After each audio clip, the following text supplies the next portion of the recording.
He was kind. He was nice to me. It didn't end from like bad behavior or mean attitudes or someone being manipulative. We were good to each other. We put in effort, so it was a lot harder to identify, and it was also harder to let go.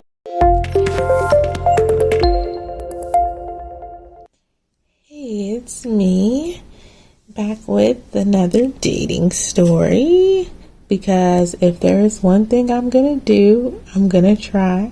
They may not always work out, but at least I may learn a lesson or have an interesting story. So this story is about a guy named Michael. I met him on a streaming app, and it was New Year's Day. I was having a late celebration with myself. I was having some wine. I was streaming. I was kind of like bouncing around in between apps. And when I was streaming, he came in my stream. There were a couple other people who like kind of came in and stayed for a bit. If you kind of know about streaming, you know, people kind of come and go in and out. So when Michael came in, he chatted for a bit. He got in my box. And if you're not familiar with streaming, you can have someone like join your stream, which is literally a box in the top corner of the screen where you can see their face, you can hear them. So I got a chance to kind of see him and connect with him a bit there. I had a lot of wine, so I honestly don't remember all of our conversation. I do remember that I was like singing, which is not usually me, and him like complimenting me and saying how I look nice and all those type of things. I just remember it being like a very chill vibe, and it was nice. So I was up streaming until like 7 in the morning. After that stream, he messaged me and he was saying like how I was really something else, and it was so refreshing talking to me, and how he really liked the way that I carried myself and that I really caught his eye. And I joked with him like, oh, I must have been a warm surprise on a late night. And he was like, more like a blessing. And I'm like, oh, okay. I felt like he was very genuine. He was very sweet. We continued to message online through the app. He mentioned that he wanted like some one-on-one with me. He was saying how he might go live. And I told him, okay, well, go live. I was coming to your stream. So we continued to message online, and he asked me what my interest was. I said I was looking for someone who was considerate, emotionally intelligent, and aware, preferably local, but I'm not completely against it if they aren't. I'm a laid back person, and my calm demeanor can kind of throw people off sometimes.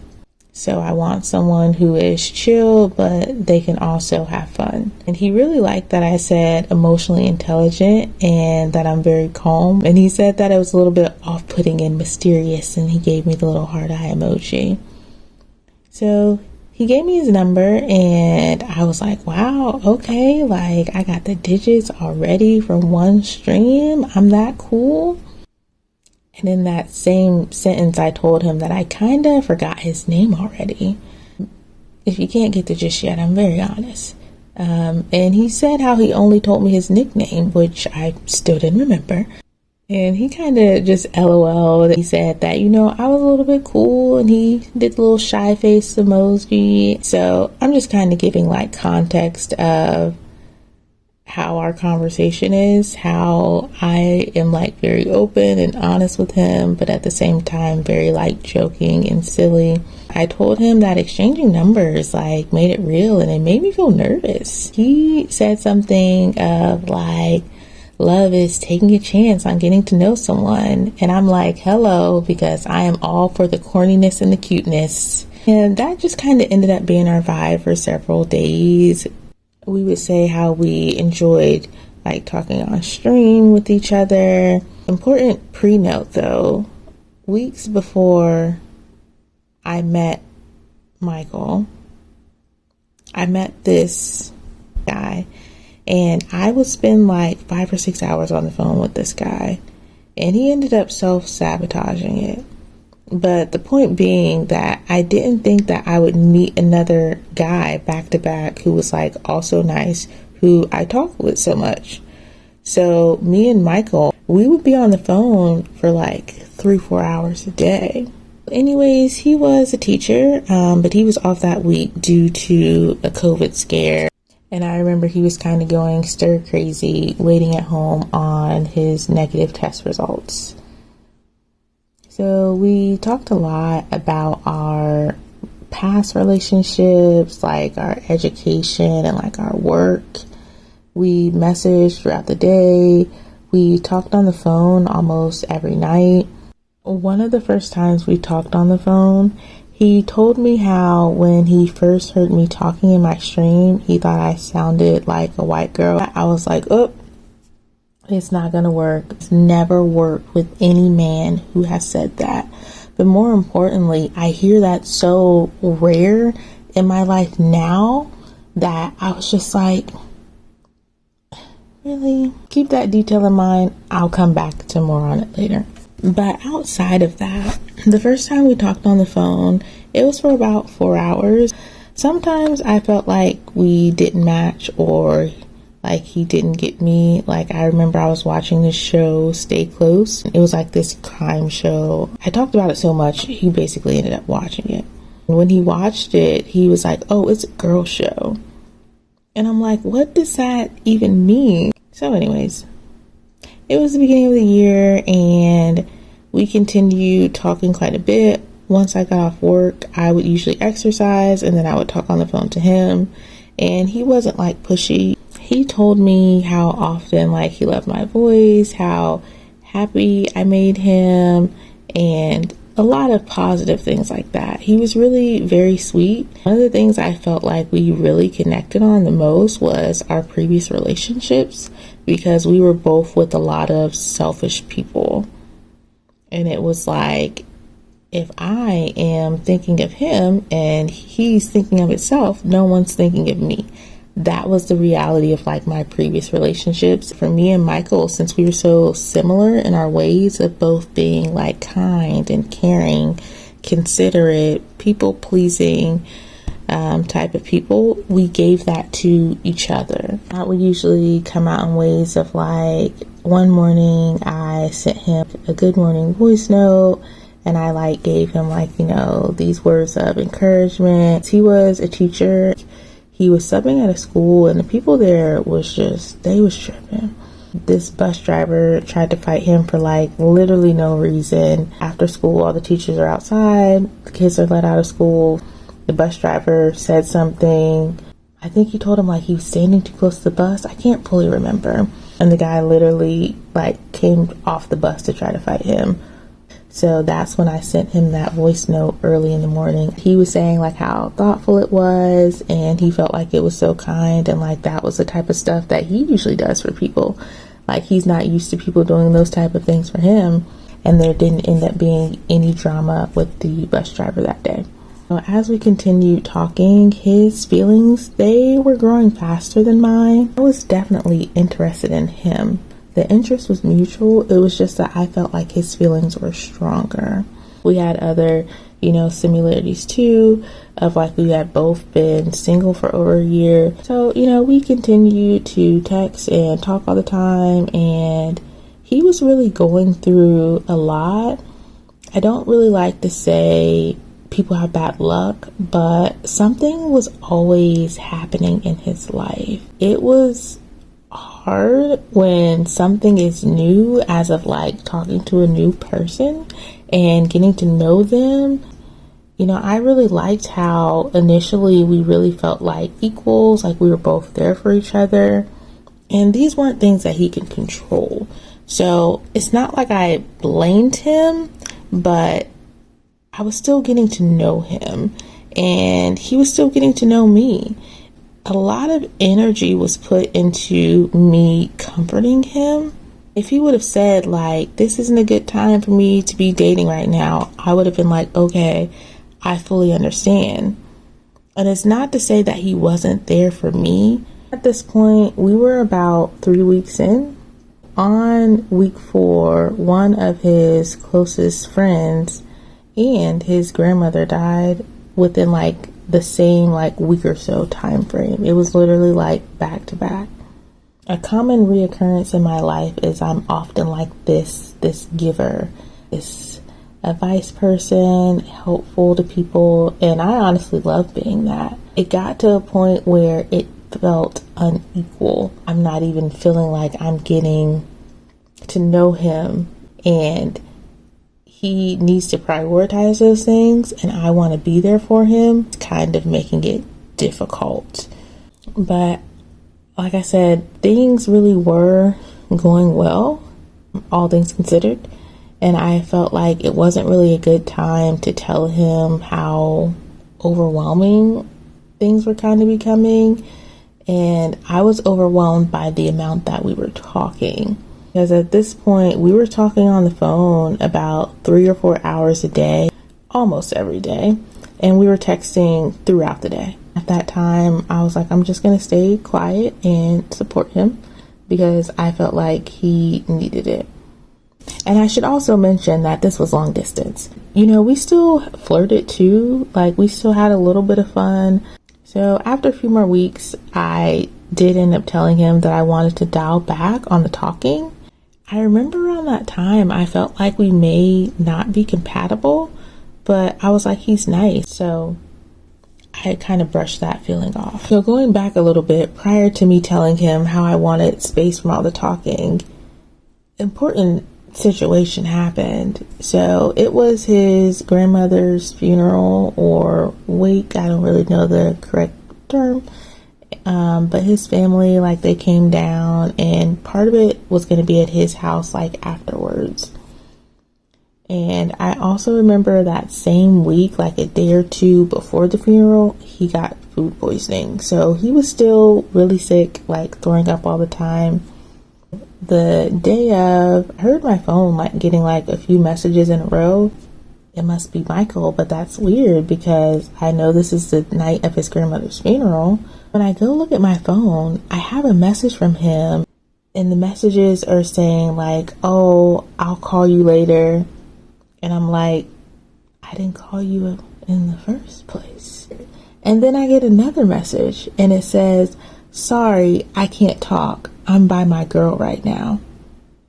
And I'm instantly like, what the fuck? Like, I'm not even messaging you. And your girl, what are you talking about? Ah, man, this just doesn't seem like him. Then the next message, it was a photo of him and another girl. This girl was his ex. He told me that she was crazy. I just didn't realize how crazy. And at first, I was mad. My anger is subsided pretty quickly. I mean, I would say that I went from mad, what the fuck is going on, to completely unbothered within like 30 minutes. So she is sending a bunch of messages and I'm responding like very chill, where it was like, I can't talk, I'm by my girl right now. I was like, okay. I wasn't even always responding before she sent another message. I was like, he knows who I am. And she just kept sending all these messages and I'm like, what's your objective? Obviously this isn't Michael. She's like, I'm at his house. And I'm like, duh, you're at his house. Everyone's at his house right now because that's where everyone went after the funeral. She was just doing too much. Now this was me being petty. I was sending like laughing emojis. I was just sending a different laugh emoji every time. Literally not even typing words. She was like, if he does it to me, he'll do it to you. Well, we have a problem. You know, I just don't want to accuse him. I just need to know who you are. And her tone kept changing. Like, you tripping, I don't even know you. It got to the point where she was sending messages. She was like calling me and stuff. And I literally just stopped looking, stopped responding. This is a waste of my energy.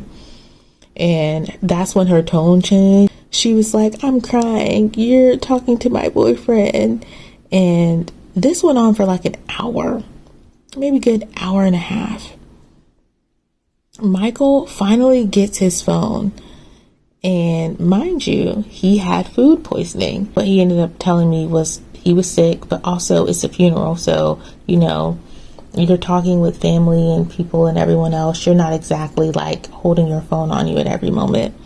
Wherever he left it at, she picked it up, took it, was going through it, and decided to blow up my phone because she saw we sent a lot of messages. He ended up texting me, and I could tell it was him because he was like, oh, my bad, this, that. I'm like, okay.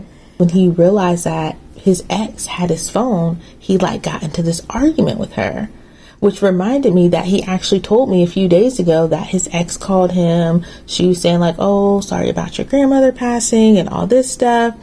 And then she tried to like get into an argument with her. And he was like, this is my ex. I don't have to deal with this. And he blocked her. So she showed up at the funeral because his cousin is friends with his ex. And his cousin thought it was a good idea to bring the ex to the funeral. I don't know why. But the ex, she basically kept coming back, like dating or talking to someone. She has apparently done similar things in the past. She has like had her brother who like works in cybersecurity help hack his phone. Like just a bunch of weird ass shit. When I noticed she was on my phone, like we kind of got into it and I argued with her and I was telling her like, yeah, like that's who I'm with. Like that's my girl now. Oh, you want to talk to her? And that's when he called me. And what did you want me to do? Argue back and forth with this girl? That's when we really had a full conversation about it, because I was like, let me tell you something about me and let me tell you how unbothered I am. I don't know that girl. She got enough from the messages that I sent back and forth with her, and that's why I stopped responding. And I guess when I stopped responding to her, it really lit her up because she ended up getting into it with like someone else with the funeral. She got into it with the cousin. It was just a whole mess up there, which is sad because it's a funeral. People like her, they thrive off of drama. They thrive off of toxicity. She gets him mad. She gets him upset. She gets a reaction. And she feels like she still has a chance because she's crazy. It's not logical. I was really in between of like, do I even want to continue talking to him?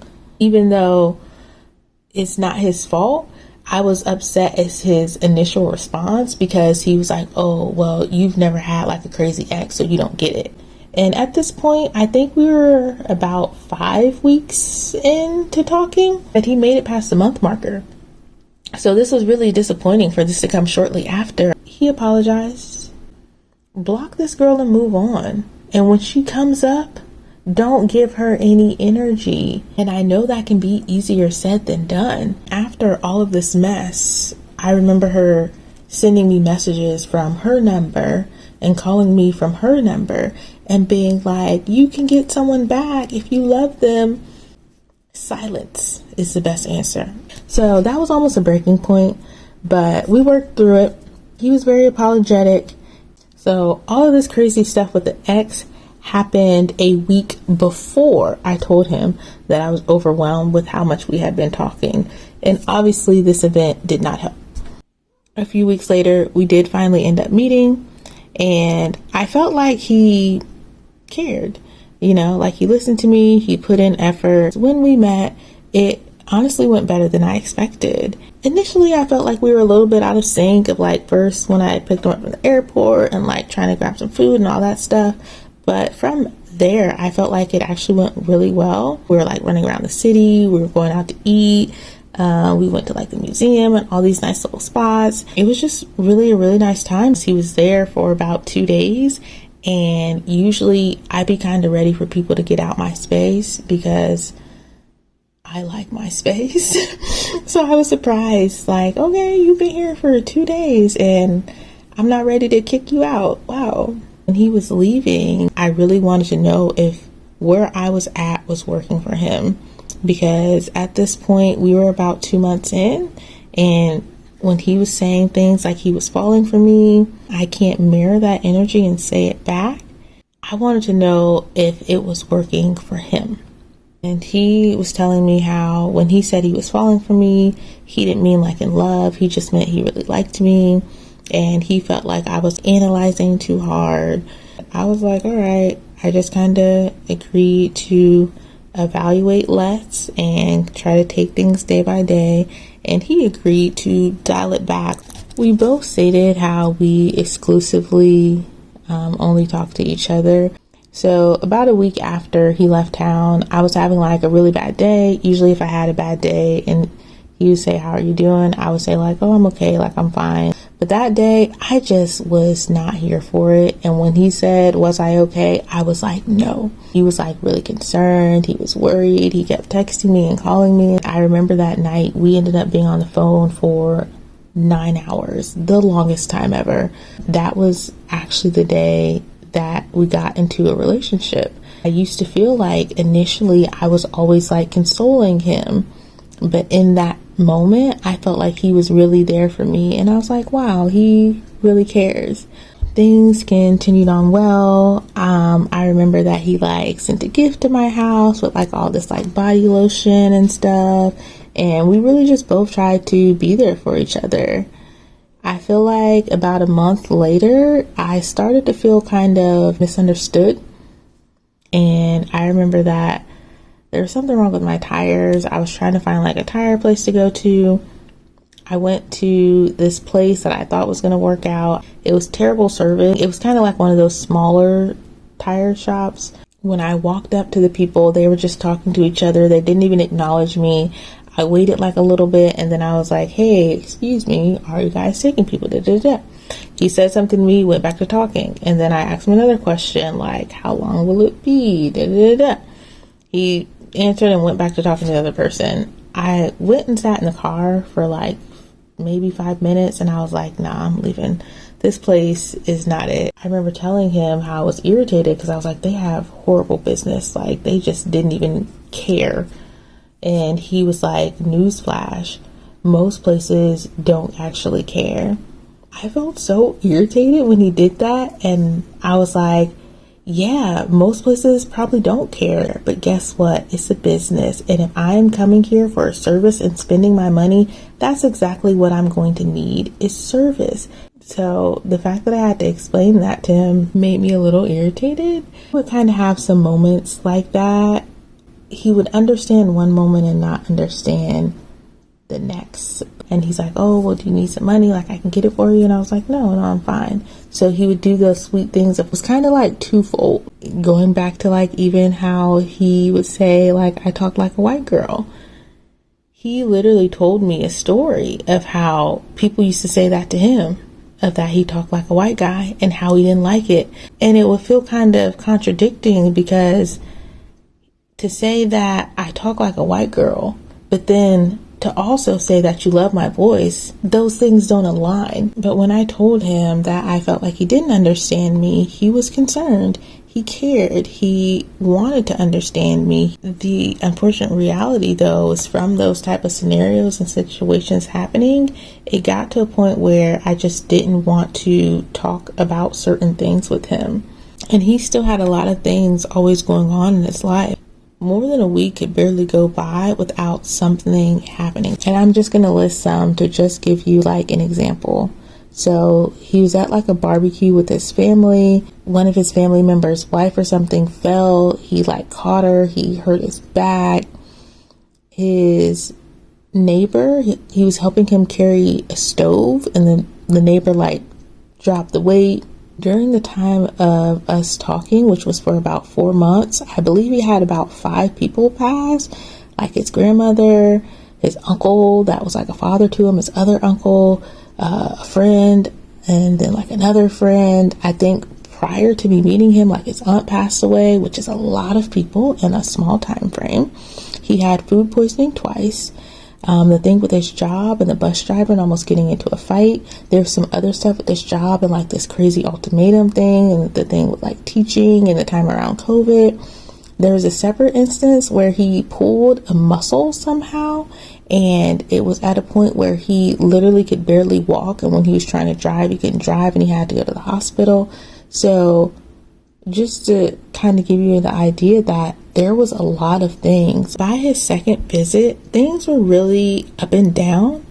We talked so much that I felt like I really wanted it to work. Like, he was kind, he was willing to put in the effort, I was willing to put in the effort. Like I said, we were good to each other. On his second visit, we were just really out of sync. We had got to that point where most of that trip I really felt irritated by him, or man, I feel like I never relate to him anymore, or he just doesn't understand me. But he was still sweet, always have these nice moments, but in reality, it just wasn't working for me.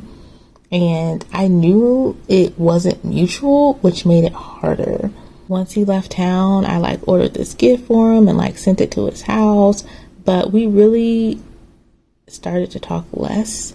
And there really became these trust issues. Neither of us were actually cheating. It was just the fact that our communication became so distant. It made us allude to the other person must be cheating. They're not talking to me as much. The week that things ended, I wanted to talk to him.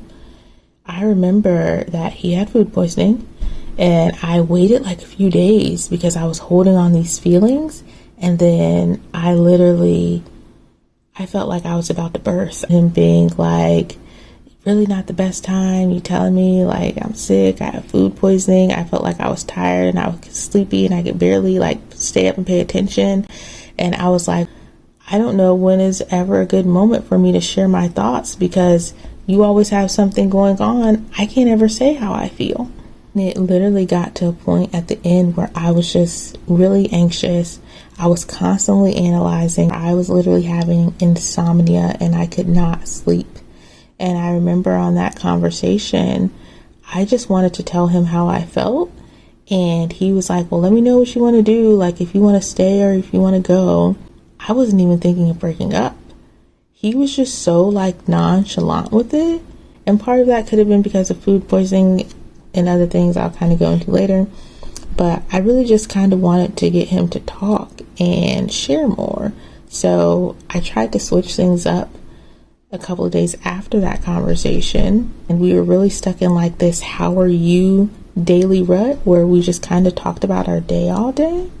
But it literally lasted for a day, and I went right back to those same feelings, and I kind of ended it abruptly. I was analyzing, I couldn't sleep. I remember in that conversation I asked him what he needed from me in the relationship, and if there was anything that I could do. And I remember him saying nothing.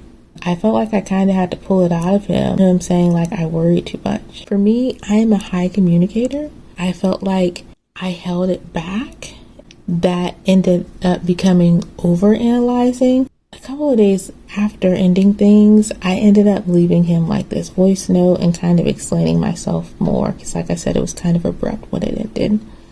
This was just really the weirdest breakup ever, because a part of me really still wanted him and missed him, but I also knew that we were not compatible and I did not see a future with him. And I realized that I really felt a lot of guilt. I really needed to hear how he felt. I just felt like this constant praise made it feel like this false bubble, because I'm not perfect. And there's no way over 4 months that I so accurately analyzed all of his needs where there wasn't anything that he could have told me. And in comparison of where he was in these situations with crazy people like his ex. And I remember him saying things like how in his previous relationships, he never felt like they did nice things for him, or he didn't have a best date. So when we talked more after it ended, I just felt like we operated very differently on a fundamental level. He just wanted me to come to him when I was too deep in my thoughts. And I felt like that was kind of hypocritical, because I felt like the bad guy. I was always the one saying my thoughts on the relationship, but in return, all I received was praise. And it was very confusing. He was trying to be good to me in the way he knew how to be, but good just wasn't good enough. And kindness or care doesn't denote compatibility. I know that I'm not always right, and I don't want to be. Because how could I ever grow if I was? And what that reminds me of is this podcast, The Love Hour. One of the things that they said was keeping the peace to avoid disruption is not peace. It just builds resentment and can lead to heated exchanges for months of harbored emotions. I can't share with him if I don't feel comfortable, if I don't feel understood. How can I feel like a blessing, but I feel like you don't understand me? He later admitted that he was afraid to open up. And honestly, I'm kind of glad that he didn't, because it probably would have prolonged the relationship. It would have taken longer to come to the realization that we weren't compatible. And in this situation, neither of us did anything wrong. He couldn't give me what I needed, no matter how kind he was. And I deserve to have that same level of emotion and excitement that he did. And when it's the right person, that excitement is mutual. Initially, he really did feel some voids for me. And deep down I knew, and I think that's why my feelings couldn't progress. Even though I really did like talking to him. And we both could have expressed ourselves better or more. And at the end, we really did have a mature conversation. And I knew that what I wanted in that moment, which was to stay in something that wasn't serving me, and what was right was not the same. And I told him that. And I also knew that if we tried again, I would end up with that same feeling months later. It wasn't easy for me to realize it because, like I said, he was kind. He was nice to me. It didn't end from bad behavior or mean attitudes or someone being manipulative or cheating or any of those type of common things. We were good to each other. We put in effort, so it was a lot harder to identify, and it was also harder to let go. After it ended, I just felt like this sense of calm and peace. My mind was no longer in overdrive, trying to analyze all these things and all these reasons why I should want to stay with the good guy. It's okay that it wasn't mutual. It's okay that it didn't feel right for me and I wanted to end it. What I wanted the most was to feel understood and like I connected and related with someone. If I feel like you don't get me, then I don't feel like we connect and I don't feel like we relate. And that doesn't feel good. And no one was wrong. It's just the reality that we weren't compatible. Good doesn't denote compatibility, chemistry, connection. And it's not in a toxic way of feeling like I like bad guys and I just want to talk to people. It's not like that. But it's more of honoring yourself and your feelings. When you're with the right person, the alignment, it'll be natural. The moral of the story, honor your feelings. Doing what works for you may not always feel good, but staying with someone who makes you feel misunderstood could slowly destroy your sense of self. And just because someone makes you feel misunderstood doesn't mean that they're not nice or kind to you. It just means you don't really relate to each other or you're not compatible. There will be someone who will understand me and my analytical ways where my emotions won't feel like such a burden to them. So I'm going to end with a quote. Your desire to please others shouldn't supersede your desires or need to please yourself. It is not your position to make sure everyone else is comfortable.